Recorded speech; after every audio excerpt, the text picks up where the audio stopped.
In 1853, a band of Cheyenne warriors rode boldly into Mexico, chasing glory and wild horses. They didn't expect a wall of Mexican lancers waiting.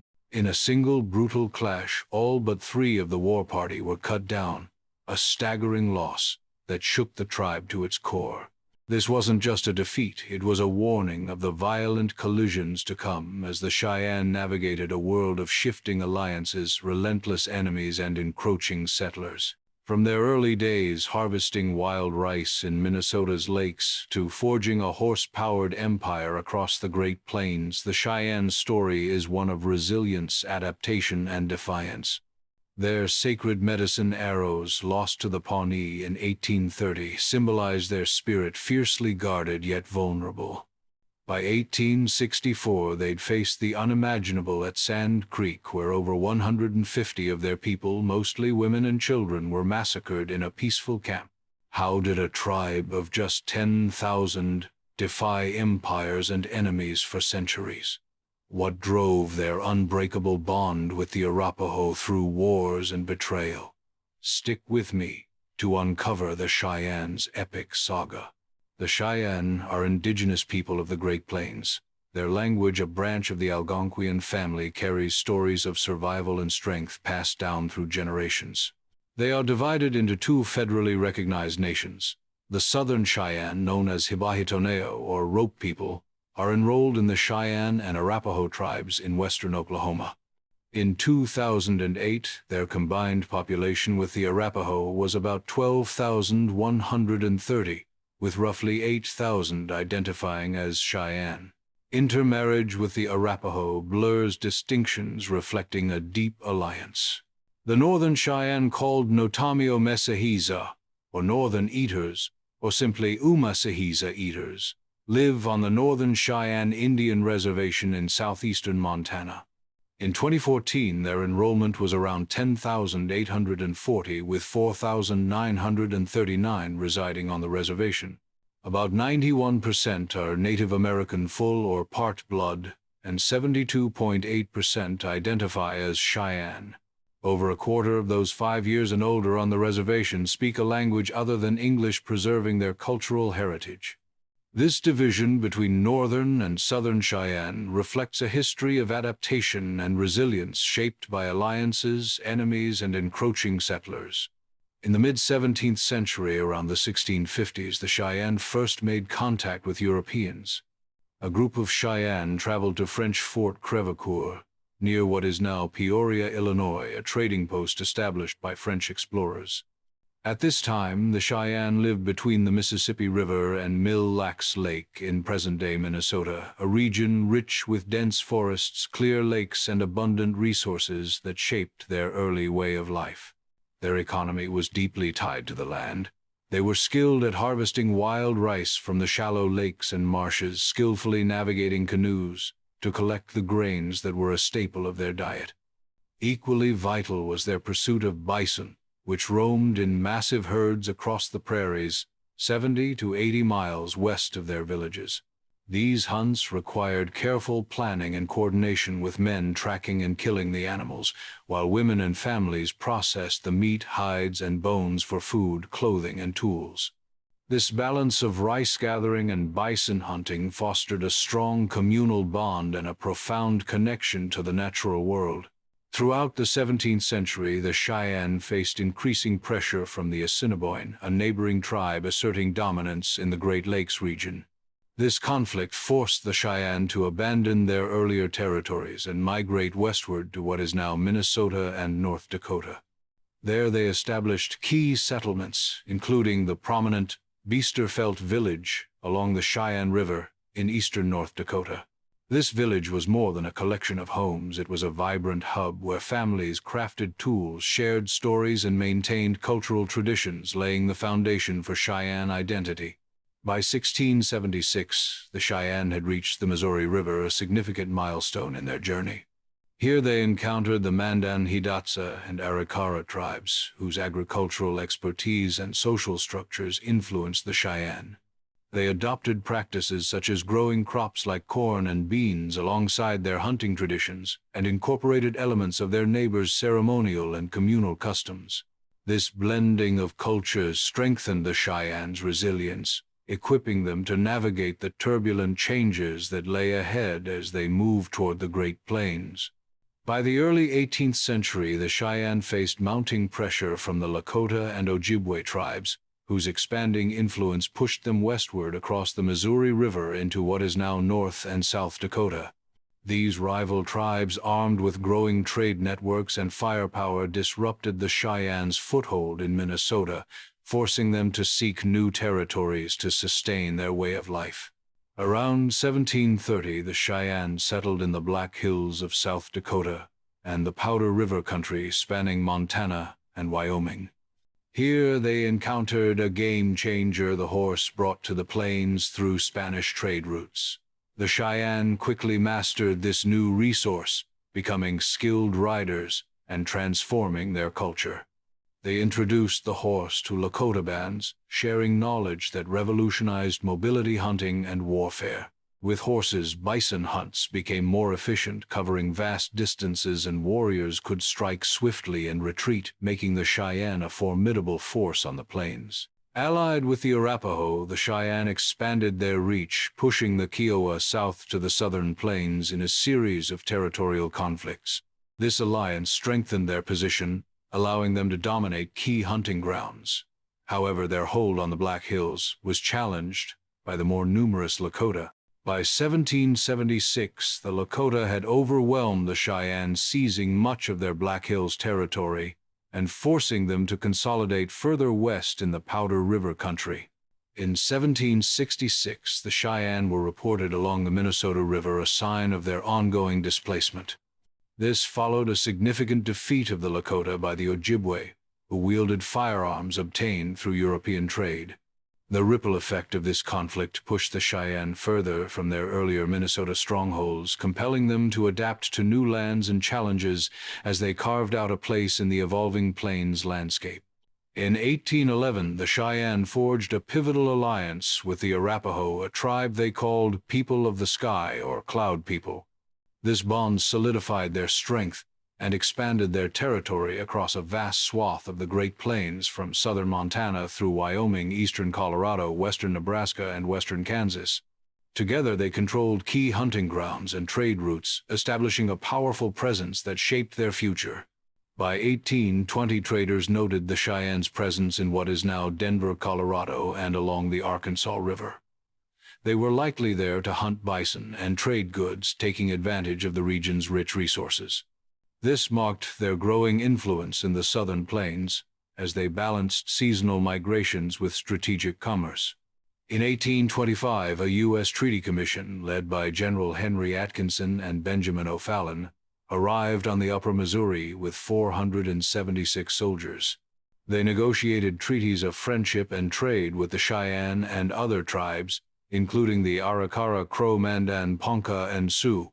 These agreements acknowledged the tribe's place within U.S.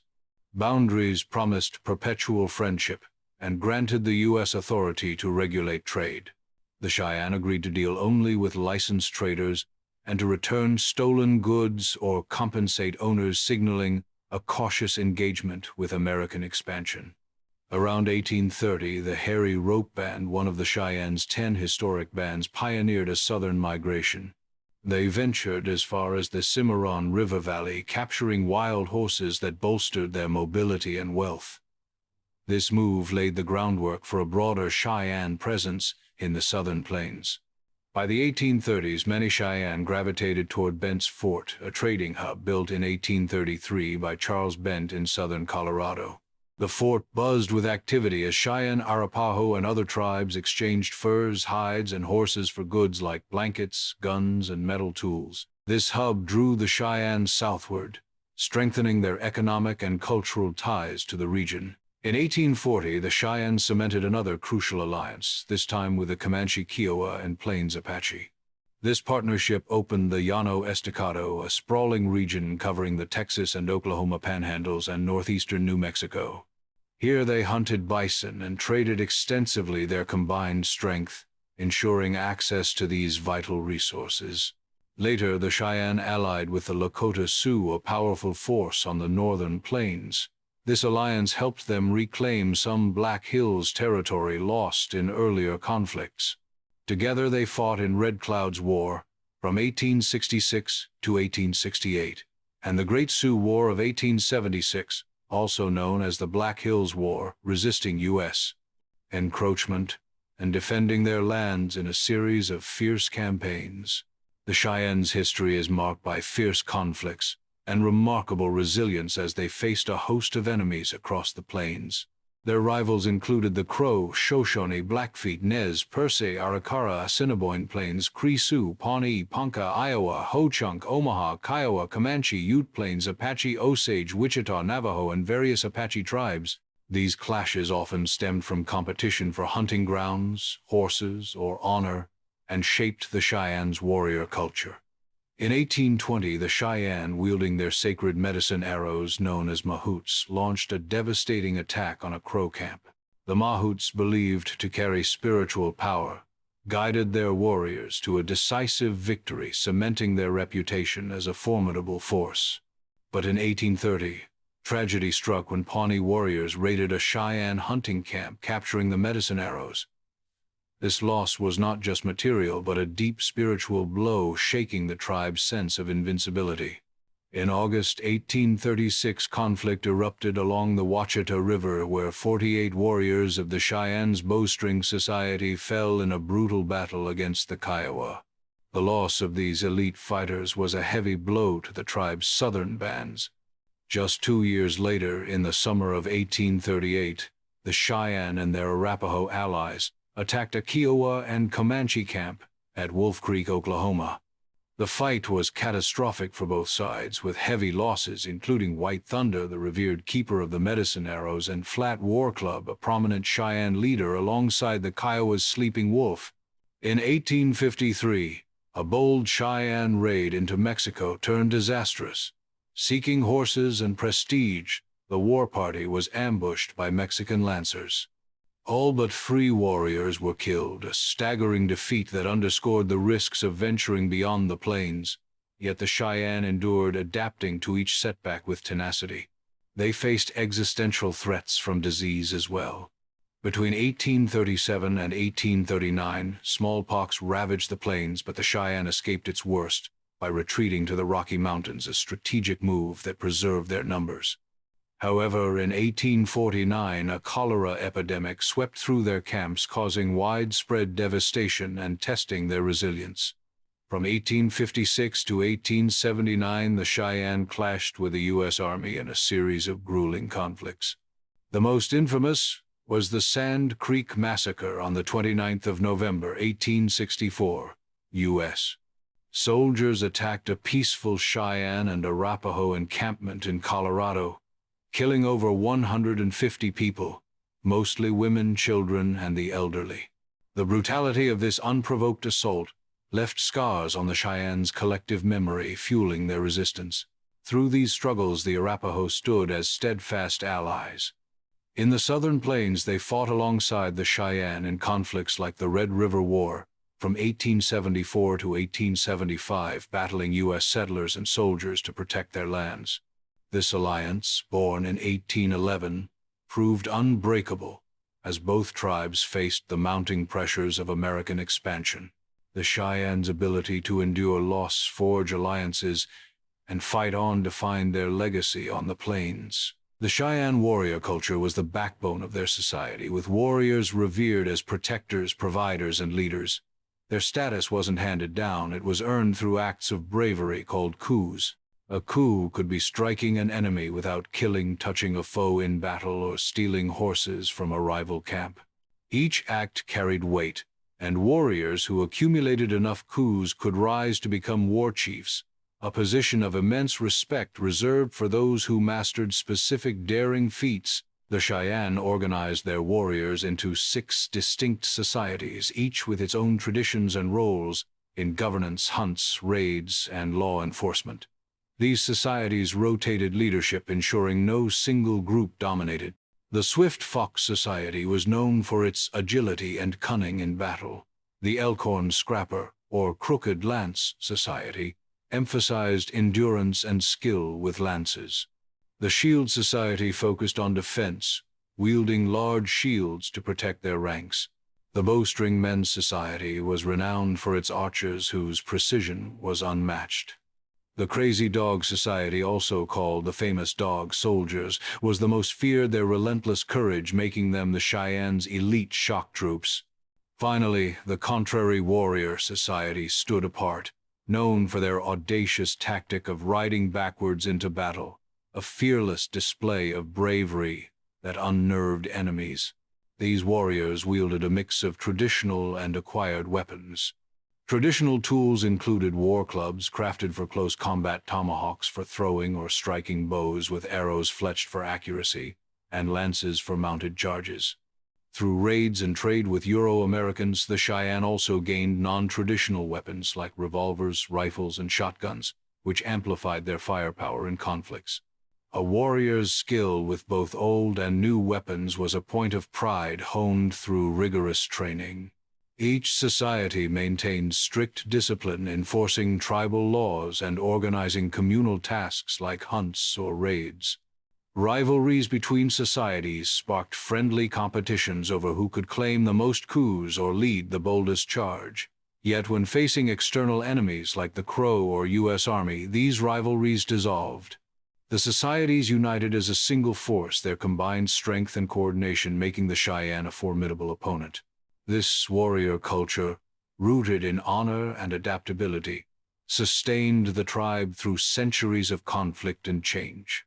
By the mid-19th century, the Cheyenne, once unified as the Sehastano, a group of 10 bands spanning the Great Plains from southern Colorado to the Black Hills, began to diverge geographically. This split was driven by pressures from rival tribes, encroaching settlers, and differing strategies for survival. The division created two distinct branches, each adapting to its environment while maintaining deep cultural ties. The Northern Cheyenne stayed rooted in the rugged landscapes of the Black Hills in South Dakota and the Powder River country of Montana and Wyoming. These lands, rich with bison and strategic for trade and warfare, remained their stronghold despite challenges from the Lakota and later U.S. forces. As of 2014, the Northern Cheyenne tribe had approximately 10,840 enrolled members, with about 4,939 living on the Northern Cheyenne Indian Reservation in southeastern Montana. On the reservation, 91% of the population are Native American, either full or part blood, and 72.8% specifically identify as Cheyenne. A striking cultural marker is that over 25% of those 5 years or older speak a language other than English, preserving the Cheyenne tongue and traditions in a modern world. The Southern Cheyenne moved to the Platte Rivers in central Colorado, drawn by fertile hunting grounds and proximity to emerging trade hubs like Bent's Fort. They became known as the Southerners, or Hibahitoneo Rope People, and their migration marked a shift toward closer ties with Southern Plains tribes. By 2008, the Southern Cheyenne, together with their Arapaho allies, formed the Cheyenne and Arapaho tribes in western Oklahoma, with a combined population of roughly 12,130. Of these, about 8,000 identified as Cheyenne, though intermarriage with the Arapaho has increasingly blended the two groups, making it challenging to draw clear lines between them. This intermingling reflects centuries of alliance forged in shared struggles and mutual support. This geographic split was not a fracture, but a strategic adaptation. The Northern and Southern Cheyenne maintained regular contact, trading resources and reinforcing their shared identity. Their ability to thrive as distinct yet connected nations highlights the Cheyenne's resilience in navigating a rapidly changing world. The Cheyenne's early interactions with Euro-Americans began in the 17th and 18th centuries with minimal upheaval. Mountain men, traders, explorers, and painters ventured into Cheyenne territory, drawn by the promise of furs, adventure, or capturing the plains' raw beauty. These encounters, often at temporary camps or trading posts, involved exchanges of goods like beaver pelts for metal tools or cloth. For the Cheyenne, these sporadic contacts brought new resources without deeply disrupting their way of life. In 1804, the Cheyenne welcomed a significant visit from Meriwether Lewis and William Clark during their expedition across the continent. The explorers stopped at a Cheyenne village in what is now North Dakota, observing a people in the process of unifying their scattered bands. Lewis and Clark noted the Cheyennes' distinct identity and their growing cohesion, a sign of the tribe's strength as they navigated pressures from neighboring tribes and European influence. By 1825, the Cheyenne entered a formal agreement with the United States through a treaty negotiated by General Henry Atkinson and Benjamin O'Fallon's Commission on the Upper Missouri. Signed with 476 soldiers present, the treaty bound the Cheyenne and other tribes like the Arikara Crow and Sioux to trade exclusively with licensed American traders, a move to curb British influence from Canada. It also promised perpetual friendship and required the Cheyenne to return stolen goods like horses or compensate owners, fostering a fragile peace with American interests. For the Cheyenne, this treaty was a pragmatic step to secure trade while maintaining autonomy. From 1833 to 1849, Bent's Fort in southern Colorado became a cornerstone of Cheyenne interaction with Euro-Americans. Built by Charles Bent on the Arkansas River, the fort was a bustling hub where southern Cheyenne traded bison hides, horses, and furs for goods like guns, blankets, and metal kettles. The fort's draw was magnetic, pulling many Cheyenne to settle nearby and shaping the southern Cheyenne's identity.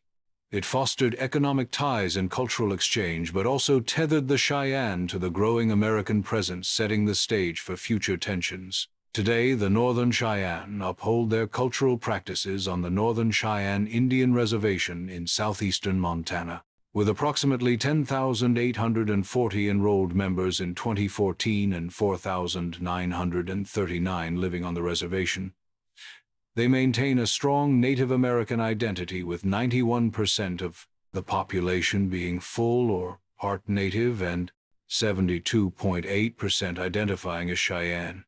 Over 25% of those 5 years or older speak the Cheyenne language, preserving traditions through storytelling, ceremonies, and community life despite centuries of challenges. The Southern Cheyenne, together with the Southern Arapaho, form the federally recognized Cheyenne and Arapaho tribes in western Oklahoma. In 2008, their combined population was about 12,130, with roughly 8,000 identifying as Cheyenne.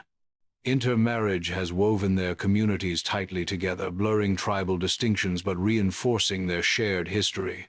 This blending, rooted in their alliance since 1811, reflects a deep bond forged through shared struggles and mutual reliance. The Northern Arapaho, longtime allies of the Cheyenne, faced a different fate. Due to U.S. government oversight, they were not granted their own reservation or one shared with the Cheyenne.